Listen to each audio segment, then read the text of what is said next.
He thought he could cast his Gesticular Portal, but messed that up. So that's good game. And we finally get a win. Absolutely maddening.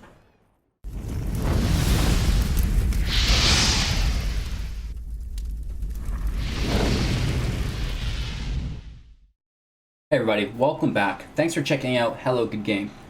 Here we're taking a look at MTG Arena beginner content, and today we are playing a free-to-play budget brawl Orzhov deck, which consists of Sorin, Vengeful Bloodlord as our commander, and this deck will have 1 mythic in it and 6 rares.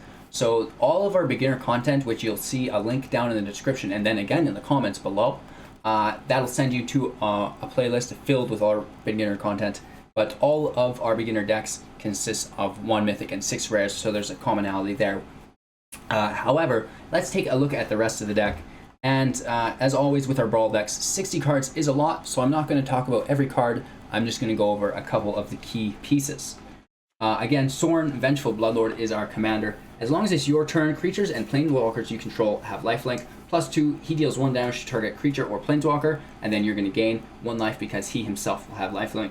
And then -X, return target creature card with converted mana cost X or less from the graveyard to the battlefield. That creature is a vampire in addition to its other types. So that's really cool. We have Hazdad Marshal. Whenever it and at least 2 other creatures attack, it's going to create a 1/1 with lifelink. Hunted Witness, when it dies, creates a 1/1 with lifelink. Cauldron Familiar, when it enters the battlefield, opponent's going to lose 1 life or gain 1 life. And then we can sacrifice it with the oven if we do get that out with it, which will be rare because we're only running 1 copy of each. But there's a nice life gain combo there as well. And then what the whole deck is based around is life gain, obviously. And we have Ajani's Pridemate to take advantage of this. Whenever we're gaining life, we're going to put a token on this. We also have a Bloodthirsty Aerialist, which is similar to this. We're putting a token on that whenever we gain life, and it has flying, which is really cool. And then we also have Gideon's Company. Whenever you gain life, put 2 1/1 counters on Gideon's Company. So a couple things that whenever we gain life, it's going to put counters on a couple of our creatures. We also have, whenever you gain life, each opponent loses 1 life, right? So that's another commonality of our deck with Epicure of Blood.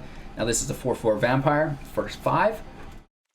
Getting back to our 2-drops, we also have Impassioned Orator. Whenever another creature enters the battlefield under your control, you gain 1 life. Corpse Knight. Whenever a creature you control enters the battlefield under your control, an opponent loses 1 life. Cruel Celebrant. Whenever Cruel Celebrant or another creature you control dies, each opponent loses 1 life and you gain 1 life. Imperious Oligarch has Vigilance Afterlife. Pitless Point of. You can pay 1, sacrifice it, gain Indestructible and Death Touch to another creature, which is quite cool. Dawn of Hope is our draw engine. We can pay 2 whenever we gain life to draw a card. Dreadhorde Invasion. At the beginning of your upkeep, you lose 1 life, amass 1, which will trigger our entering the battlefield effect. Despark, exile 4 or greater, so a little bit of removal, and then a little bit of ramp with our Arcane Signet. We also have Command Tower in our land. Always include that in your brawl decks.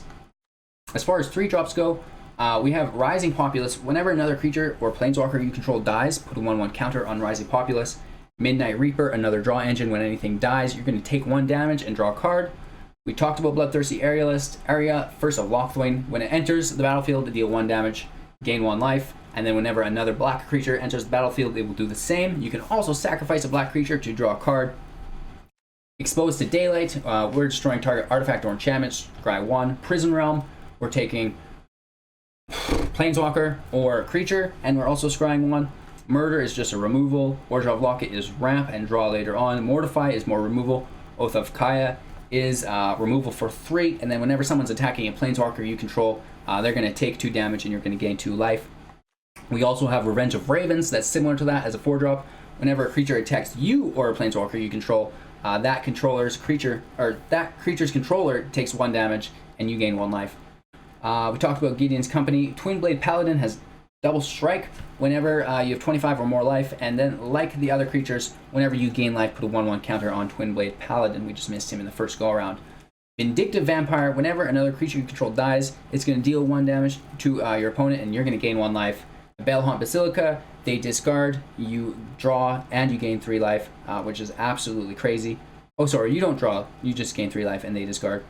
Conclave, this is going to exile target non-land permanent. Wanderer is going to exile creatures with power 4 or greater. Ajani, which is our nuke of the deck, Strength of the Pride. +1, you gain life equal to the number of creatures you control plus the number of planeswalkers you control. -2, which is the main ability here. Create a 2/2 white cat soldier creature token named Ajani's Pridemate with whenever you gain life, put a 1/1 counter on it. And then 0 if you have 15 or more life than you started with. Exile Ajani, Strength of the Pride, and each artifact and creature your opponent controls. We talked about Revenge of Ravens. We talked about Epicure of Blood. Syr Konrad the Grim, whenever a creature dies, is exiled, put into the graveyard from anywhere, etc. It's going to deal 1 damage to each opponent, and then you can pay 2 to put the top card of each opponent's, yours and your opponent's, into the graveyard, so you can deal potentially 2 damage by doing that. Bond of Discipline, tap target creature your opponent controls, or all creatures your opponent controls, and then you're going to gain lifelink until end of turn, which you should probably already have from Sorin. And then we've got the lands. So that is our budget brawl deck. I know I said I wasn't going to go through the whole deck, but we did anyways. The whole premise is life gain and then utilizing that life gain to make yourself stronger, right? So it should just be like a compound effect where you're ramping up and they can't keep up unless they've got the removals. Today we played against one of our Discord members, so obviously we're producing these videos on Tuesday, a day ahead of Brawl, so it's ready for you guys as soon as Brawl hits, because I know you're not looking up those decks ahead of time. So if you want to partake in some of the Brawl recordings that I do, just go ahead and join the Discord. The link is up above in our YouTube banner when you go to the Hello Good Game homepage, and then once you're there, you can scroll down to the bottom after you've joined the Discord, and there's a gem giveaway playlist. Make sure you watch that because we're giving away 500,000 gems, and I would hate for you guys to miss out. So with that all being said, we played Feather today. He is an absolute beast, but we were able to redeem ourselves, no pun intended, towards the end of the video. So make sure to watch for that last round. It was our only win, and we squeezed it out. So again, this is a budget deck. Our opponent wasn't playing a budget deck that I'm aware of. So we were able to win 1 of 3, so not the worst ratio considering we are playing such a rickety deck. And again, thanks for watching. I really appreciate all of you guys' support, and we will see you all tomorrow.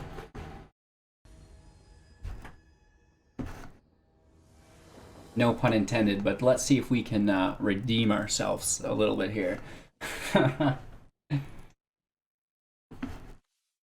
Our opponent's playing Feather, the Redeemed.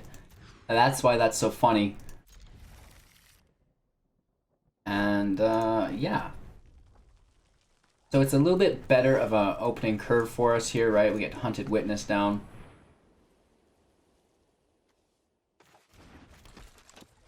Then we're into a Dawn of Hope. We have Despark available to us.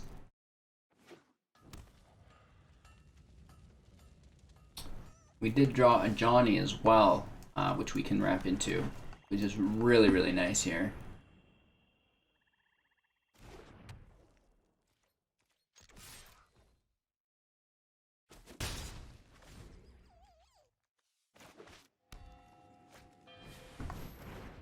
That district does have haste, which is pretty aggressive.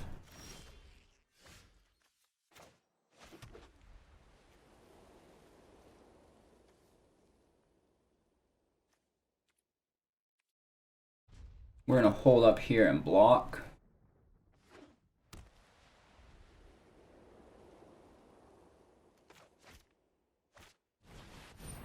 Wow.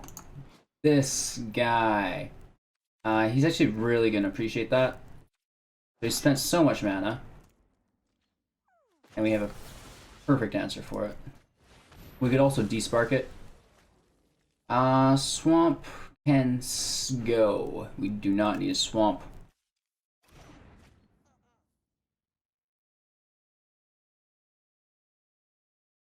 We will block here given the chance,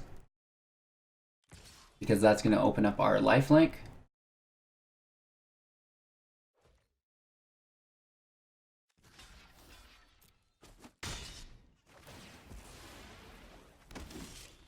So that's awesome. And Johnny's going to hit the field. And a -2 to make a kitty cat. And kitty cat's going 3, baby.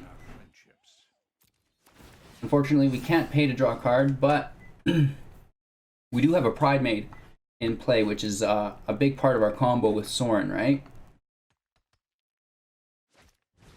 He's going to immediately Prison Realm my Ajani. The Planeswalker, that is. Obviously, that's his highest priority, because it can make these at will. And when you're playing a Brawl deck, you're limited to 1 copy of each card. It is singleton, so things that can create tokens that are that powerful are just absolutely amazing. No blocks here, we're going to let him have it. Ajani's pretty important to us, so we're not going to sacrifice it unto the gods. Alright, we do want to play our Sorin though. You should fear those born of darkness. Check out what's in our graveyard.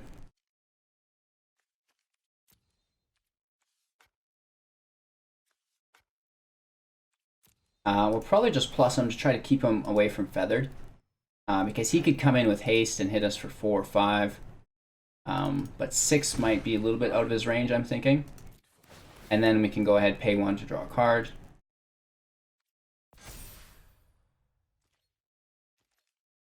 Ooh. Pay 2 to draw a card. Might be. So we are going to...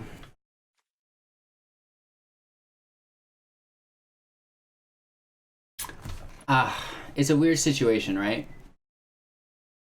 I kind of want to hit with both, but at the same time, I'm sure he's sitting on exile and then can somehow kill my Sorin. So it's a weird situation we're in. Sorin comes back though, you know what I mean? We have the land to play, so I think the life gain is more important. Ajani goes up to 6.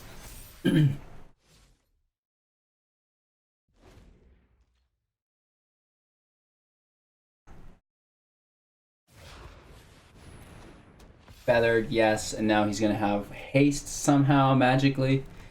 That never goes away. Oh, Infuriate. So he's going to 6.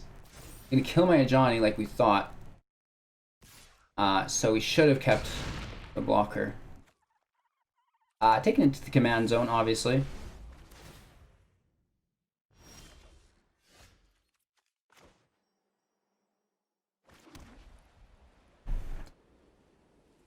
Weird situation, but probably replaying it. You know what I mean?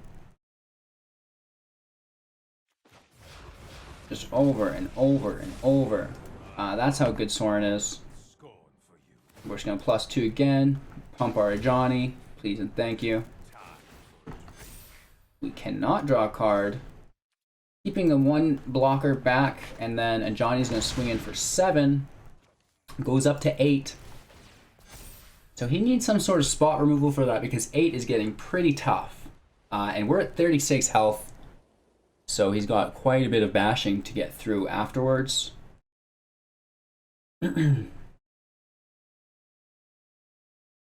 Dreadhorde Invasion should carry us through as well. Just force him into like having to remove turn after turn, which for him is possible because of Feather if he gets something cool. I'm not sure if that card's still in Standard, but Reckless Rage, I think it was called. 2 damage to your creature, 4 damage to your opponent's creature for 1, which was absolutely disgusting. So again, he's going to the moon, but he's forced to play something to either destroy my creature or to defend somehow. Like he needs a creature to defend my Ajani.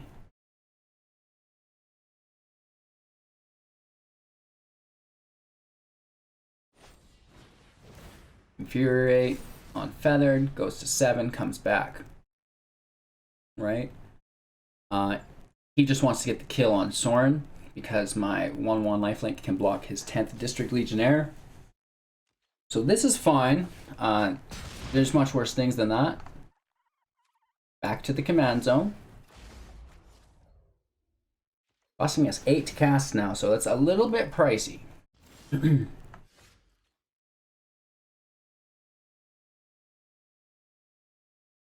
There's so many things I want to do here. We should probably toss this right up in the air. Immediately.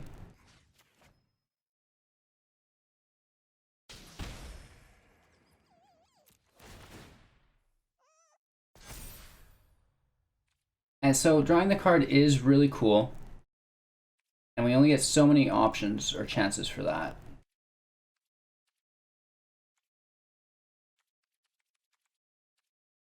We're gonna do it. Ooh. We get a native Ajani. Very cool. So 2 attacks here. He has to block our Ajani's Pridemate. Ooh, wow. This guy's tough. He is going to 9.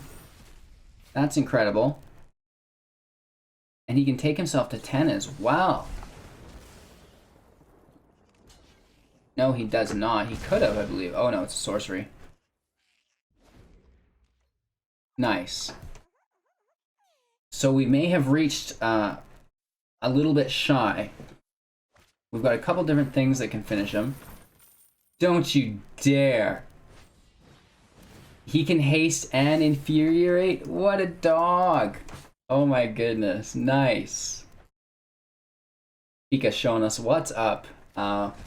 If you're interested in playing any budget Brawl decks, I do these on Tuesdays. So they're ready for everybody Wednesday when Brawl comes out. And if you want to partake in that, just join the Discord and we send those challenges out normally sometimes on Tuesday to really whoever's around, whoever's willing to participate with me, right? Cruel Celebrant might just save the day.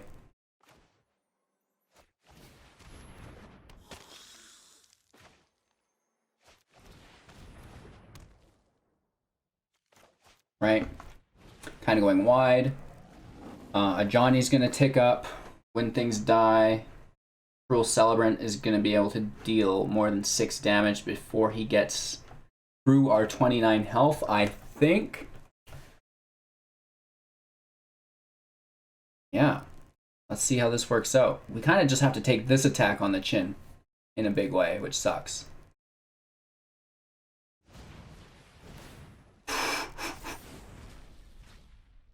Wow. Nice. I guess it probably won't take him that long to get through our 30 health. Oh my god, he's got 9 tokens coming out. If this guy had Divine Visitation right now, that'd be like 11 4/4 angels. Disgusting. Nice. So we're kind of getting shut down today. We'll play one more round after this, try to redeem ourselves, but Feather is just so strong, you guys.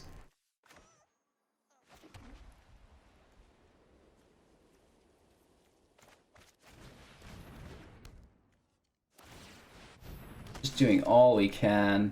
No attacks. He can just send it all up in the air again.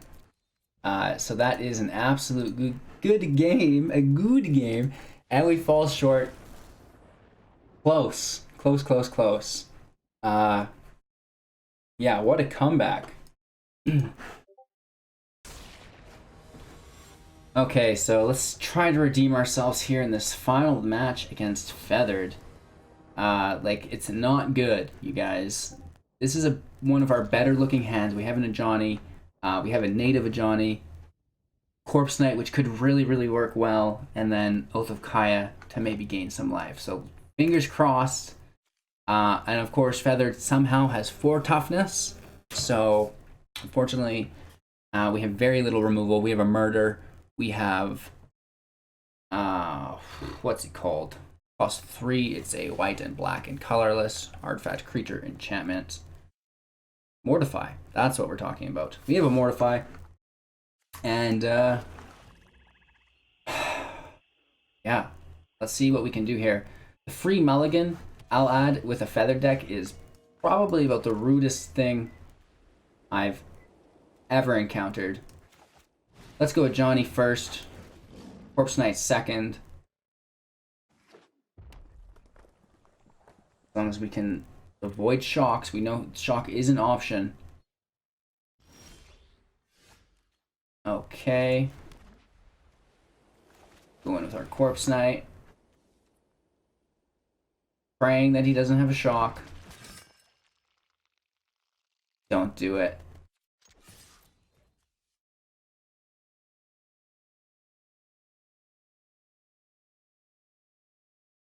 He does. He's debating on who to use it on. Woof! 5 damage to target or blocking or attacking creature. Wow. Woof! So, that sucks. That's our first Ajani gone. We can zap this, so that's okay.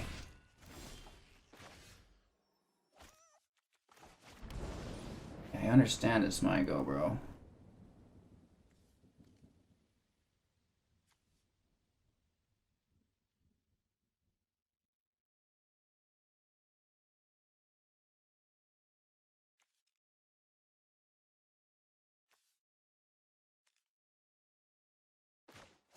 We're gonna chill, right? Get that attack in. Playing the long game if we can. He's gonna play feathered. And then Samet sprint on it. I'm sure of it.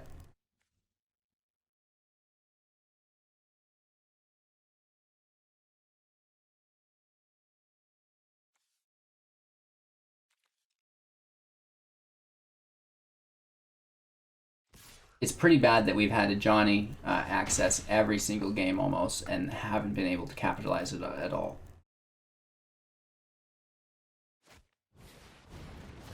Wow.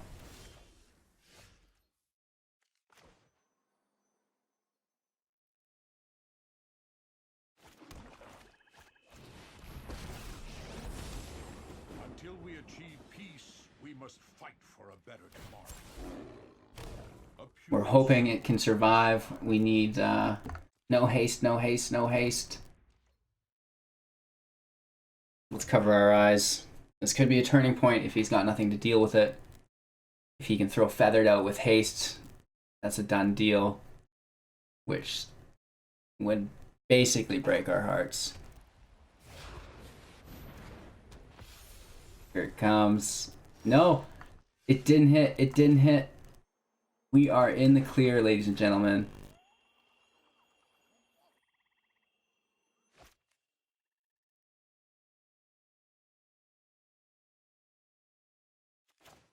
Sorin's got a hit. I did not start this fight, but We're gonna -2, make another cat. I am proud of those who walk beside me. And then just plus our Sorin. So he's in a weird situation, right? Sorin is annoying. He needs to deal with that because it's going to make these 2 cats really quite powerful. Then at the same time, he also needs to get Ajani off the field. No attacks here.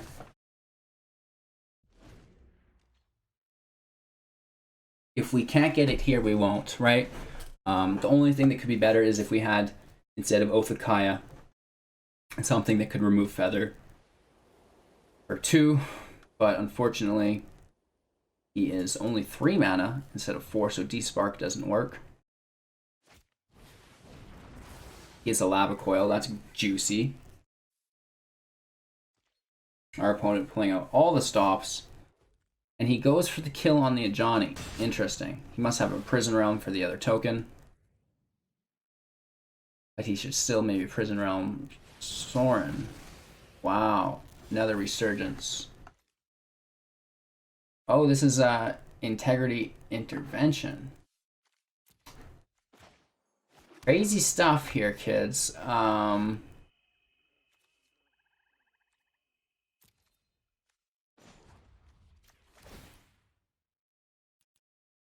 -2 to bring our Ajani back.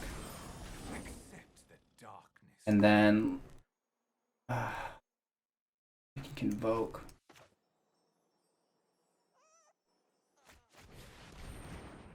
Toss this in the air, so when he attacks, we're going to gain life again as well. And then, at the very least, we can shut down his feathered for a second if he can't seem to get haste on it from his hand. So, worst case scenario, our Ajani goes to 4.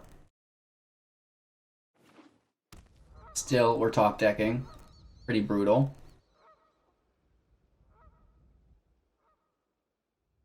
He gets Castle Ardenvale as well, which is going to allow him to create 1/1 tokens. Absolutely amazing.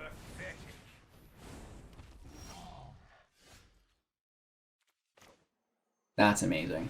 Twinblade Paladin, absolutely saving the day. Ajani goes to 4. Our Paladin goes to 4.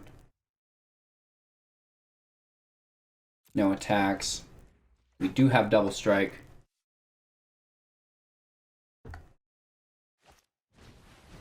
Legionnaire, pretty cool. And a feathered as well. So no attacks viable for him.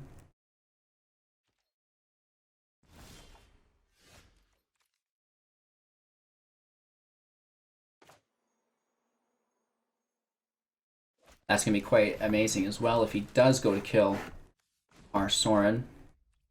Let's take a look what we have in our graveyard. We could -2 for a Corpse Knight. Not really looking to -4.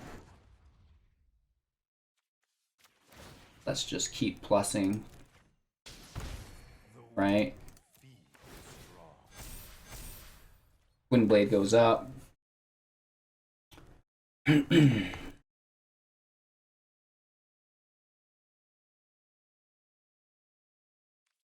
No attacks. We're going to hold for one more turn, and then our Twinblade should be out of reach.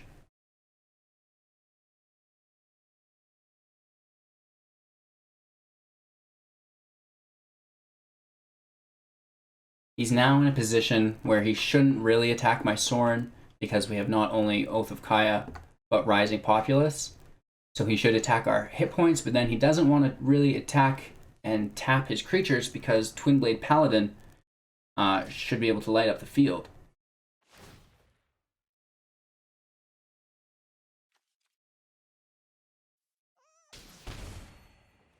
Right?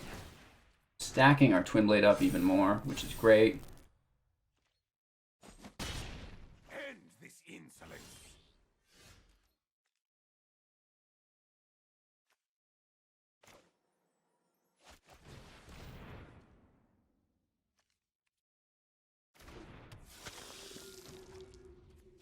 Back up to 5 now. I abhor for blood.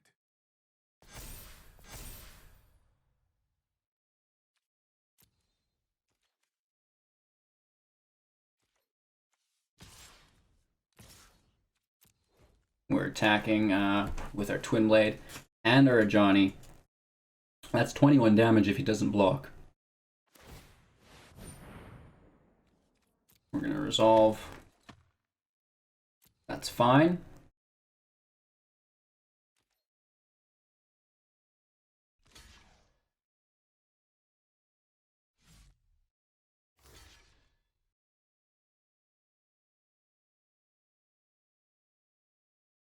We do also have the option to sacrifice our pointless or our pitless pointiff to give something indestructible and death touch. So if at any point he's got the kill on one of my creatures, I will do that.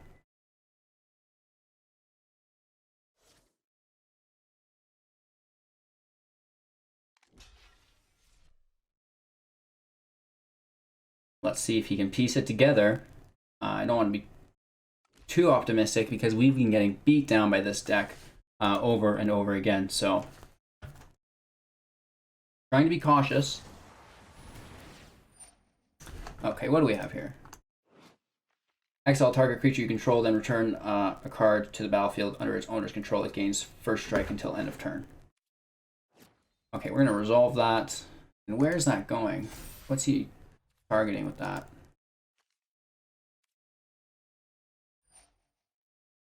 That's fine. It can have first strike. It's losing its counter. But he does interrupt the damage, right? For our Ajani and our Paladin both go up to 8. We're ending our turn.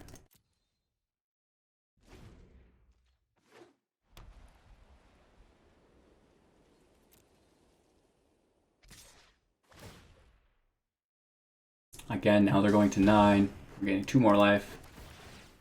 Up to 39, so our opponent is kind of in an unwinnable situation. If we could get Revenge of Ravens out, that would be even better. You will become dust. The land is less than ideal.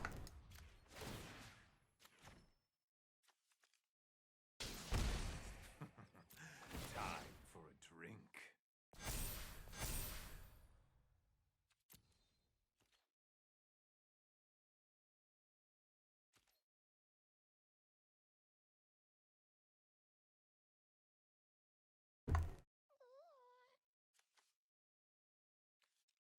So this is always going to be a blocker for him. That's kind of annoying. But again, let's just go for it.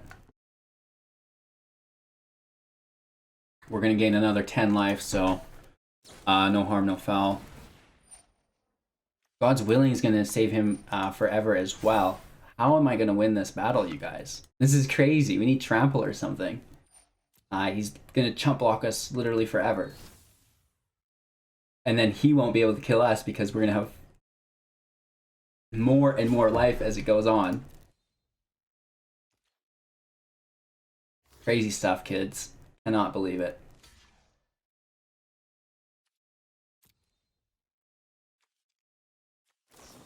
He's going to save his Bone Crusher Giant here as well, which is pretty cool.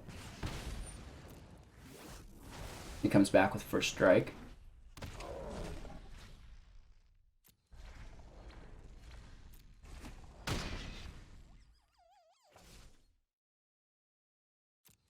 Oh, that nullifies the life gain as well, which is pretty cool.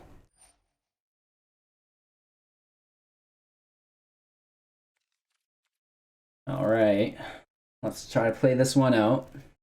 See where it gets us.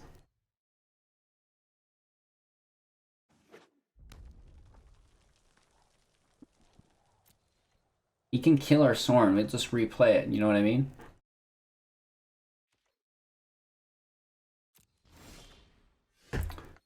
Always with the lands. Let's go up again. Just making things as powerful as we can.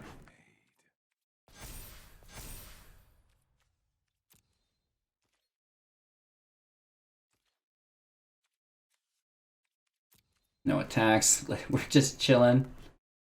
He should be tapping his land for Castle Ardenvale at the end of our turn here.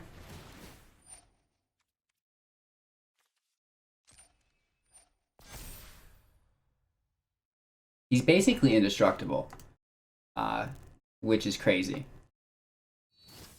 And then 10th District Legionnaire could get powerful enough, potentially, at a certain point.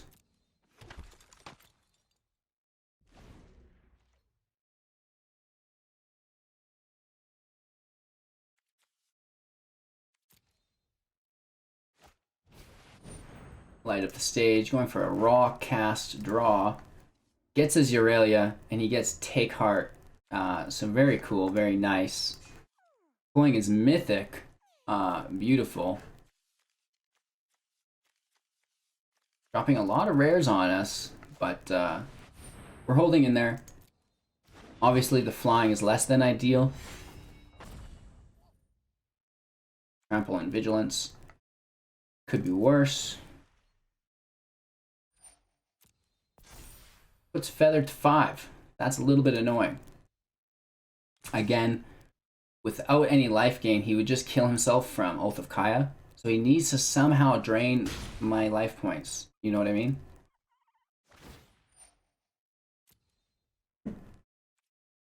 So he's overstepped himself, and he can only cast one of his protection spells. A third land in a row.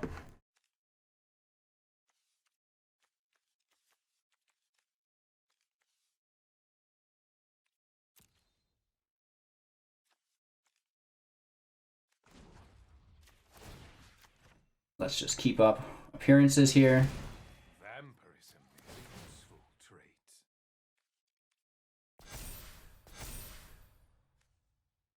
He has to do so much damage, it's not even funny. We are going to hit him for quite a bit here. Force him to do some weird shenanigans. 2 attacks. That is 36 damage if he lets it go through.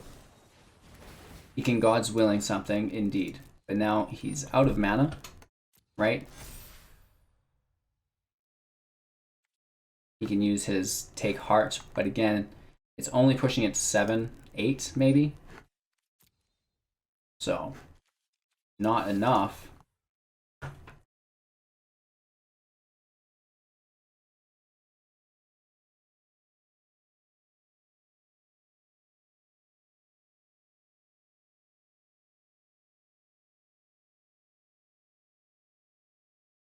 Out of range because of our lifelink.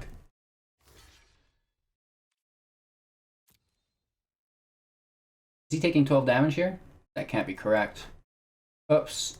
He thought he could cast his Gesticular Portal, but messed that up. So that's good game. And we finally get a win. Absolutely maddening. So, that was our Orzhov Budget Brawl deck. The Brawl decks consists of 60 singleton unique cards, and our budget decks consist of 1 mythic rare, which was Ajani, and then 6 rares, and I don't know those off the top of my head. So if you like this video, make sure to like, comment, and subscribe, and we will see you guys all again tomorrow with more budget content.